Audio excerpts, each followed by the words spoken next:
Ја бев виновникот после Јана кој што ги собра оваа група тука на дечки за да одработиме оваа представа.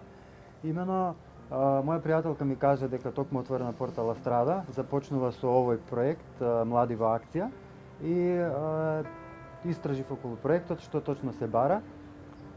Ги собрав сите нив, им кажав дека имаме повик, ајде да видиме што можеме да направиме. Започнавме само да нафрламе неколку идеи за што можеме да разговараме и ја напишавме таа апликација и ја предложивме. Значи тоа беше една прва за наша заедничка иницијатива за тоа што се може да направи.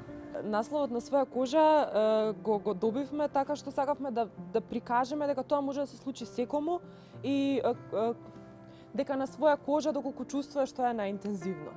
И сите приказни кои што ги раскажуваме од прво лице и сите нив кои што ги користиме се вистински приказни и сакаме да им покажеме на луѓето дека тоа навистина се случува и дека не се случува таму некаде, туку го има и кај нас.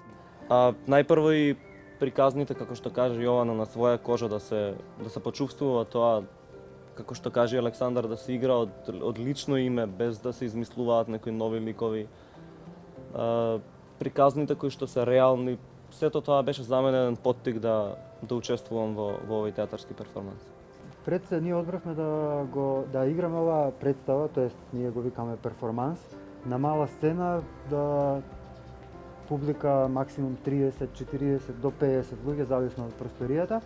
И бидејќи се игра во прво лице, се обраќаме директно на публиката и сакаме да имаме директен контакт со публиката и така ќе оствариме многу поголема цел и влијание кон публиката и кон приближување на оваа тема. По завршувањето на представата сакаме ликовите да останат барем уште 10 на 15 минути како карактери, за да може да имаме интеракција со публиката, да публиката да може да си разговара, како да разговара со вистински лик кој што бил од дел жртва на трговија со луѓе.